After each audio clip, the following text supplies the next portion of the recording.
Gold, trusted gold buyers. మీరు తాకట్టు పెట్టిన బంగారాన్ని విడిపించి ఈ రోజు ఉన్న మార్కెట్ ధరకు కొనబడను. చిరంజీవి గారితో మీరు వాల్తీరు వీరయ్య సినిమాలో చేశారు. అవునండి. వాల్తీరు వీరయ్యలో కాలర్ పట్టుకునే ఉంటుంది ఆ టైంలో టెన్షన్ అవ్వలేదన్నా మీరు కాలర్ అది పట్టుకొని నేను వాల్తీరు వీరయ్య ఆ సీను మీరు వాల్తీరు వీరయ్య సక్సెస్ ఫంక్షన్ జరిగింది వరంగల్ హన్మకొండ. అక్కడ చెప్పాను నేను ఫస్ట్ రోజు ఆయనతో షూట్ అన్నా. మన ఆరాధన చిరంజీవి గారు అలా వచ్చి ఆయన కళ్ళు నన్ను చిన్నప్పటి నుంచి ఆ కళ్ళు నన్ను ఇచ్చేస్తా ఉన్నాయి. కాలర్ ఇలా పట్టుకుని ఇలా చెప్పరా అంటే ఆ కళ్ళు ఇక్కడ ఉన్నాయన్న లిటరల్లీ రావట్లా వాయిస్. ఆయన అబ్జర్వ్ చేశారు, అది అబ్జర్వ్ చేసి ఆ కాలర్ మళ్ళీ సర్ది ఇది కొంచెం ఇది అయింది కదా, ఓకే మళ్ళీ అంటే నాకు అప్పుడు గమనించి ఊరికే మహానుభావులు అయిపోరు. అక్కడ ఆడు కొత్తోడు నాతో చేయటానికి కొత్త సెన్స్ ఆయనతో తడబడుతున్నాడు అని చెప్పి ఆయన కవర్ చేసిన విధానం చూడండి. అది ఆ డైలాగ్ ఎలా ఫినిష్ అయిందో తెలియదన్నా. ఏమో అన్నా నీ ప్లేస్లో మా సార్ వెళ్ళాడు అని ఏదో అనాలి 2 లైన్లు 2 టెక్కు 3 టెక్కు ఫినిష్ చేశా.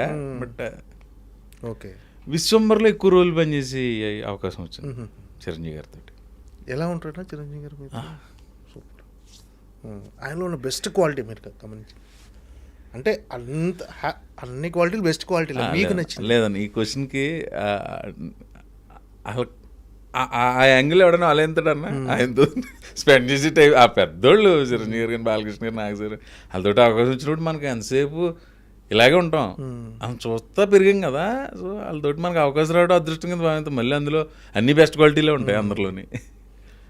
బాలకృష్ణ గారితో కూడా యాక్ట్ చేశారు. బాలయ్య బాబుతోటి ఊకొడతారు ఉక్కు పడతారో చేసా. ఎక్కువ కాంబినేషన్ లేదు. ఓకే నెక్స్ట్ ఏదైనా సినిమాలో చెయ్యాలి.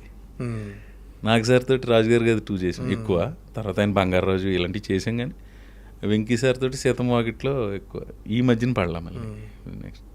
ఓకే అంటే ఇప్పుడు మామూలుగా సెట్లో చాలామంది ఏంటంటే పెద్ద హీరోలు కొంచెం సీరియస్గా ఉంటారు, అసలు మాట్లాడరు ఎవరితో అని ఇలా బయట అనుకుంటుంటారు జనాలు.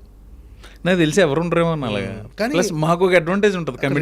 రియాలిటీ ఏంటంటే చాలా జోవియల్గా ఉంటారు అన్న. బోర్ కొడుతుంది అన్న సీరియస్గా ఉంటే 100% బోర్ కొడుతుంది.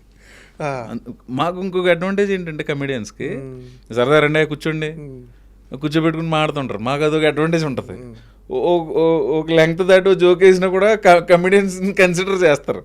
అలా ఏం కానీ మా లిమిట్స్లో మేము ఉంటాం. కానీ బట్ ఎవరైతే ఇది చెప్పారో ఆ అభిప్రాయం కరెక్ట్ కదా అని కొంతమంది నాకు తెలిసి 100% ఎవరు ఉండరు.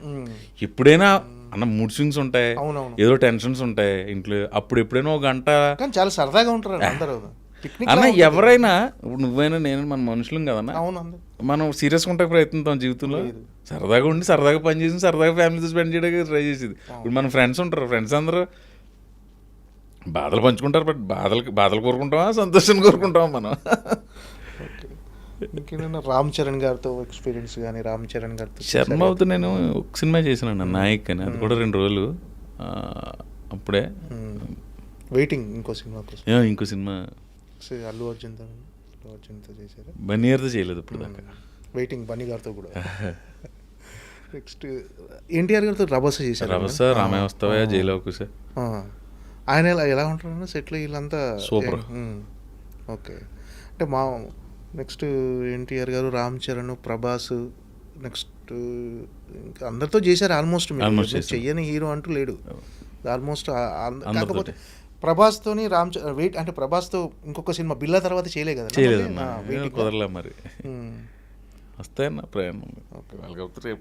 ఓకే వెయిట్ చేయటమే మనం. ఈ రాజాసాబ్ టీజర్ చూసారన్నా? ఎలా అనిపించింది? పగిలిపోయింది కదన్నా. నేను మారుతి గారు ఫ్రీగా రేపు షూటింగ్ ఉందన్న. లేదు సార్ అన్న, అయితే ఐమాక్స్ రండి అక్కడికంటే. మారుతి గారు టీమ్ ఒకటి ఉంటుంది కదా, మళ్ళీ మాకు గ్రూప్ ఉంటుంది మారుతి గారు మారుతిస్ కింగ్డమ్ అని. అందులో ఎస్కేఎన్, మారుతి గారు ఇలా అందరూ, మన డైరెక్టర్ రాజేష్ గారు, సాయి రాజేష్ గారు, ఇంకా చాలామంది ఉంటాం, ప్రభాస్ సీన్ అందరం. సో ఆ గ్రూప్ అందరికీ మారుతి గారు ఇన్వైట్ చేశారు. మళ్ళీ పర్సనల్గా ఫోన్ చేశారు. సరే ఐమాక్స్ రాజాసాబ్ అంటే ప్యాన్ ఇండియా సినిమా వెళ్ళాం. కర్టెన్ రైజర్లా చేశారు. అది బాగుంది. తేజ్ రాదిరిపోయింది.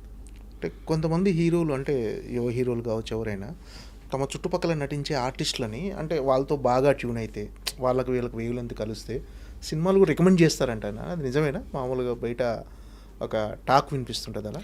అలా కదన్నా, ఇప్పుడు ఎవరన్నా డైరెక్టర్, సపోజ్ నువ్వే డైరెక్టర్ అన్నా, నీకు రేపొద్దున్న కాలేజ్ సీన్లు అక్కడ లెక్చరర్ క్యారెక్టర్ కావాలంటే మన మధు గారు బాగుంటారండి అని చెప్తా ఉంటాను. రికమెండేషన్ కాదు, రెఫరెన్స్. అదొక రిఫరెన్స్, ఇన్ఫర్మేషన్ అది. అంతే. ఓకే. ఇంకేంటన్నా, ఇంకేమి కెరీర్లో తీసుకోబోయే మార్పులు ఏమైనా ఉన్నాయా? కొంచెం ఏజ్ పెరిగి కొలిది బాడీ మీద కంట్రోల్ తప్పుతుంది కదన్నా, కొంచెం తిండి తగ్గించాలని ఉంది. అది అవట్లే గత 2 సంవత్సరాల నుంచి. ఓకే.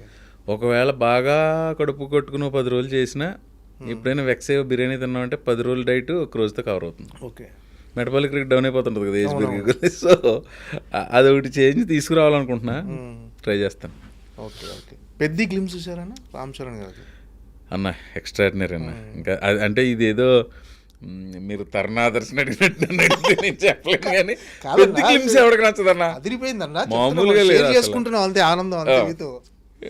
నన్ను స్పెషల్గా అడుగుతుంటే అంటే ఆనందం షేర్ చేసుకోవటం తగిలిపోయింది. AK-47 పెట్టి మొత్తం జల్లెడి కింద కాల్ చేసినాడు, అంత రేంజ్లో. ఓకే. భలే ఉంది.